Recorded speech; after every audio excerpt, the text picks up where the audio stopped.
係講網友，大家睇我坐喺呢度係咪好奇怪咧？啊，哇！出邊啊仲係打緊風喎，呢個係台灣。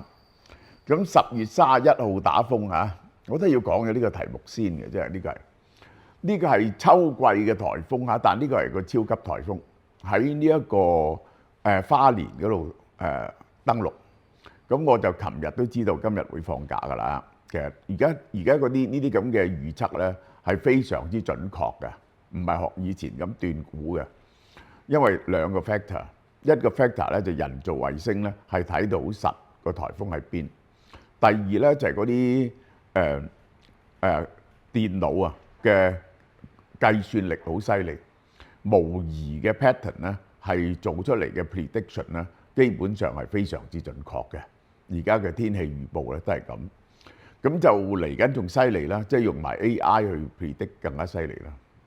咁啊，首先要講講啊，既然係咁，我都講講呢個打風嘅問題。打風嘅問題，今年咧台灣咧就打好多風，咁咧就係我喺台北住啦。咁其實咧你知啦，台北咧就喺台灣嘅呢個西邊。咁佢嗰啲颱風咧就通常都由東邊嚟噶嘛。咁台灣中間咧就有山擋住嘅，尤其是咧。就係台北咧，係三邊有山嘅，咁所以咧就係台北打風咧，從來都唔犀利嘅，唔犀利。即係淡水嗰邊犀利啲，嗰邊咧就向海，淡水基隆嗰邊咧就向海，就係咁嘅樣。咁有好多時咧都落啲大雨啊，就冇香港咁犀利。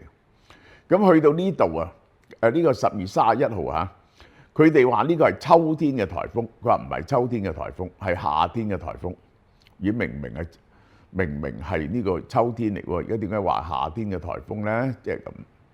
咁佢有啲人咁講啦，我聽天文學家咁講嚇，我解釋俾大家聽。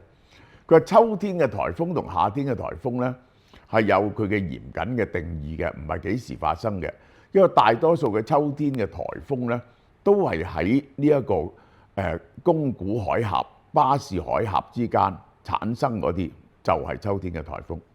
呢次咧係遠到喺關島嗰度產生，而一路咁樣過嚟咧，呢條 path 咧就夏季嘅颱風嚟嘅，啊，即係秋天嘅颱風咧，嗰個風力咁犀利咧，呢個係超級颱風嚟嘅。不過好在咧，我哋就有呢個山脈隔斷咗，啊，所以咧就唔嚴重。花蓮嗰邊咧就一定非常嚴重，水浸得非常嚴重嘅。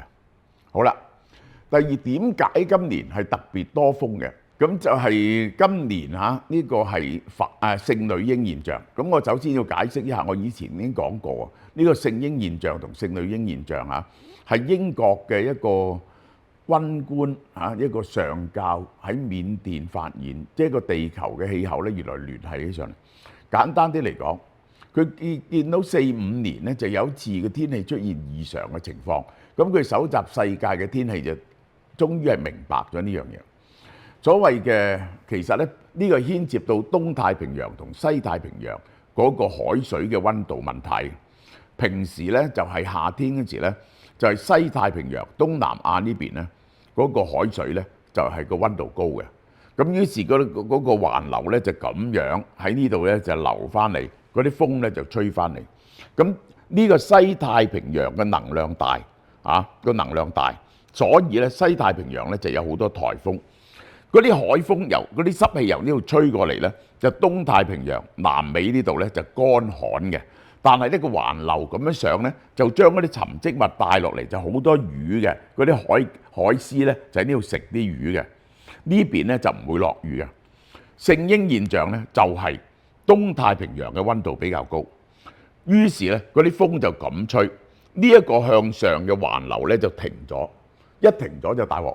首先南美咧就落好多雨，落好多雨咧就成日都啲山泥傾瀉，你見到係因為佢哋唔慣落咁多雨，而係冇晒沉積物，冇晒魚。大家有冇見到餓死嗰啲海獅係餓到佢哋咧瘦骨嶙峋而死嘅，係好慘嘅。咁呢個咧就叫聖嬰現象，每4至6年一次嘅。今年嗰位嘅聖女嬰現象咧就其實正常嘅，呢個係西太平洋嘅溫度高，而係比正常高多啲，所以就多啲颱風，呢個就係咁落多啲雨。今年嘅情況咧就係咁。至於點解東太平洋同西太平洋邊個溫度高咧？呢個又牽涉到大氣循環同埋環流嘅問題嘅。其實所有嘢都係牽一髮動全身嘅。咁然後咧就第二就係地球暖化嘅問題。我順便喺呢度講講咧，我睇地球暖化同埋環保嘅問題嘅睇法。首先第一，地球係咪暖化緊呢？嗰陣時咧就有好大嘅 argument啊！喺20年前咧就已經係有好多嘅天文學家，就係咧好多嘅科學家提出咧，因為呢個工業化以來嘅二氧化碳排放，尤其是近幾十年咧，就係地球喺度暖化緊。咁咧就有班人咧企出嚟駁嘅，就話唔係嘅。其中咧就有3個理由。第一個理由係乜嘢咧？第一個理由咧就係你哋嗰啲攞天氣嘅點啊，其實係接近城市嘅。你攞到佢比較熱咧，就因為係熱島效應。我哋啲大城市咧用電用得比較多，同鋪晒英泥，所以咧就產生呢個熱島效應。所以咧唔準確。第二咧就發現咧，佢哋用一部分嘅數據啊，證明嗰份數據咧有一小部分咧個數字係有問題嘅。可能造假嗱，呢個第2個指控。第3個指控咧就係呢一個如果你講地球嘅溫度啊，熱同冷咧係從來都有嘅嚇，係會有好大嘅 fluctuation 嘅。咁所以幾度嘅上落咧係好閒嘅事嗱。呢3點嘅 argument 喺呢個唔好講好遠，就係喺呢一個。嘉靖時代有個小冰河時期啦，明朝啦，又有呢一個係呢一個100幾年嘅，就係曾經試過係一個冇夏季嘅冬天，冇夏季嘅一年啦，就因為印尼火山爆發，即係好多 factor 影響地球嘅暖化或者冷化嘅啊。咁呢個就係呢個 argument 啊。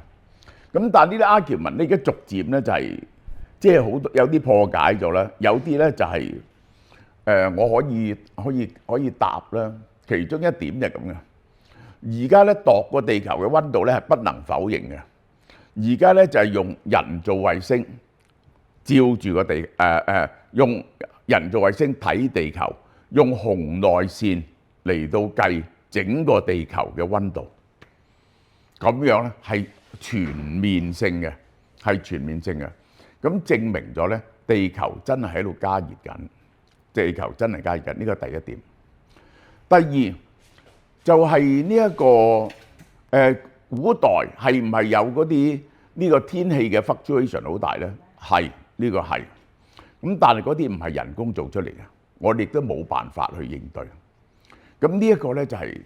譬如話喺6億幾年前，曾經地球整個變咗個冰球嘅雪球嘅，所有生物都死晒嚇。咁呢個有好熱嘅時候，有好凍嘅時候，但嗰個同我哋嘅作為無關。今次咧係人類嘅作為導致呢個暖化，呢個就係。既然係我哋做嘅，我哋就可以唔做，而令到佢唔會產生咁大嘅 fluctuation，呢個就係。第三，點解要令佢唔好有咁大嘅 fluctuation 呢？因為以前個天氣雖然係有 fluctuation，但係我哋並冇咁密集嘅人口。而家我哋係有70幾80億嘅人口，呢個喺歷史上從來未試過。你要養呢70幾80億嘅人口呢，就係嗰個難度大好多。整個地球呢係 delicate 好多。咩叫 delicate 好多呢？越先進嘅經濟咧就越 delicate，因為咧一環斷咧就環環斷。如果 subsistence farming 咧就冇呢個問題嘅。subsistence farming 咧每笪地方都係小農經濟啊，咁又少人嗰陣時，咁你咪可以搬地方住咯。而家唔係，而家我哋係互相依靠嘅。如果有啲地方發生災難，無論係強烈嘅風啊，或者水浸啊，咁就會令到我哋嘅生產出現問題。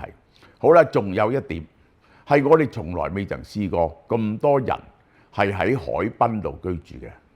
我哋嗰啲海濱嘅大城市係非常之得人驚啦。你即係香港，你都知啦，打少少風就係鯉魚門就已經水浸啦，杏花村就水浸啦，有啲低窪嘅地方就水浸。我哋而家好多嘅大城市啊，包括咗紐約啊，包括咗天津啊，包括咗上海啊，都係喺海邊嘅。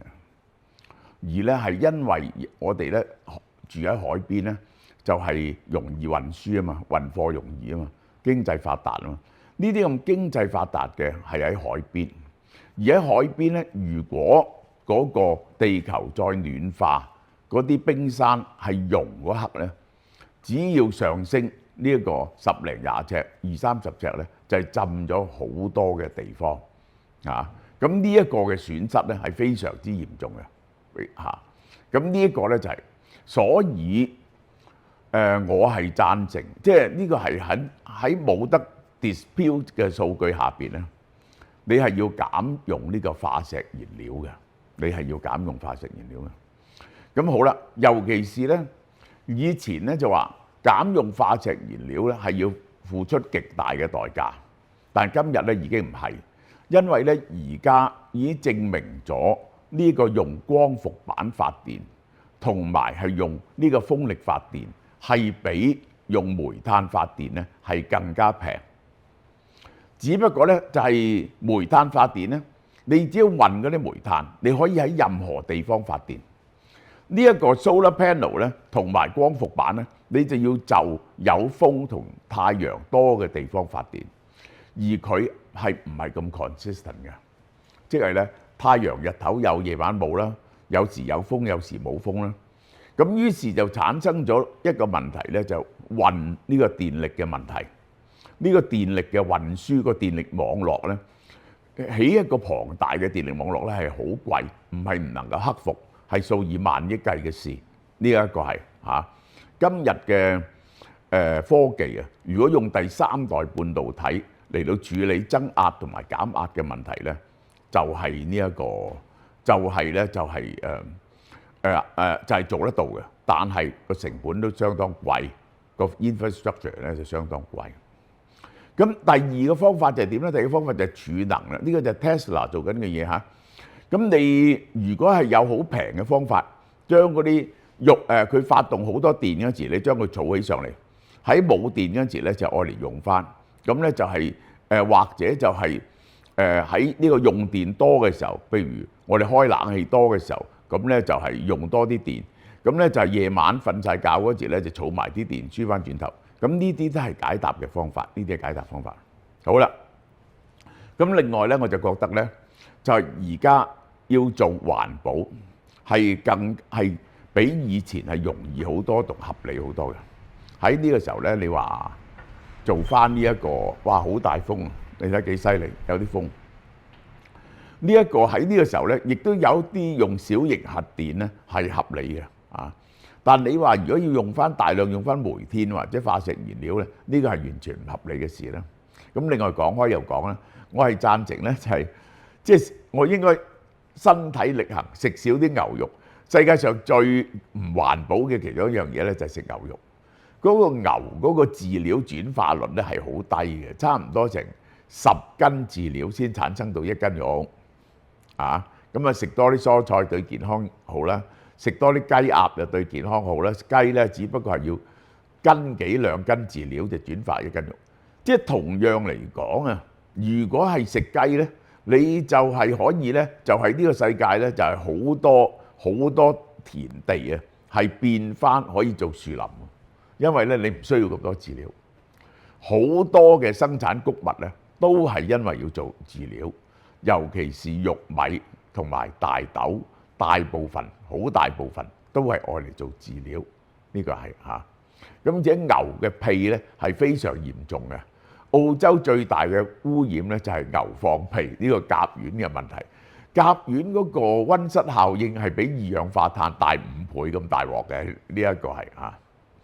咁當然啦，我亦係反對嗰啲環保嘅原教旨主義分子，即係認為咧。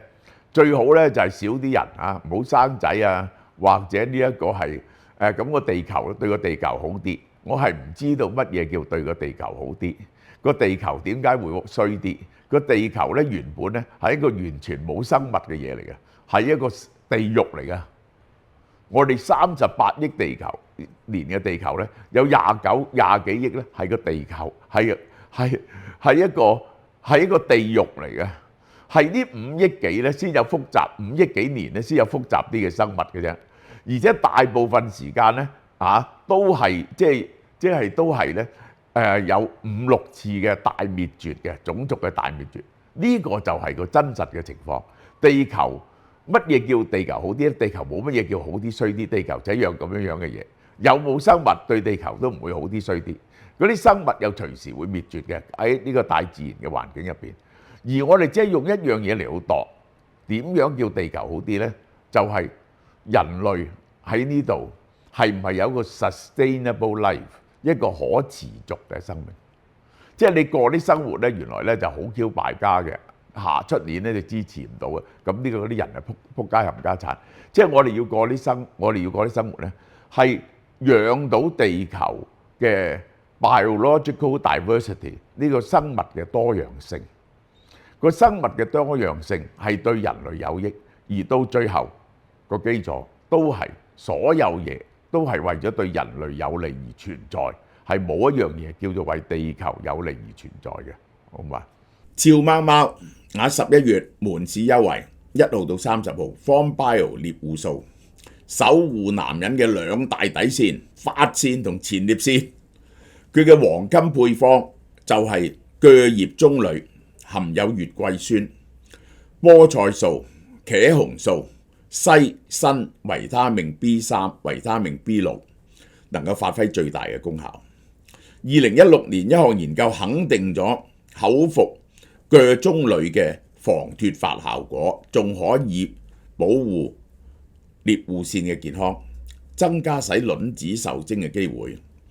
男子年齡增長咧，容易夜尿頻繁，獵戶線肥大，提早保護獵戶線，呢個產品可以幫到你。而家2盒 FormBio 獵戶線咧，又加送同廠嘅維他素1盒。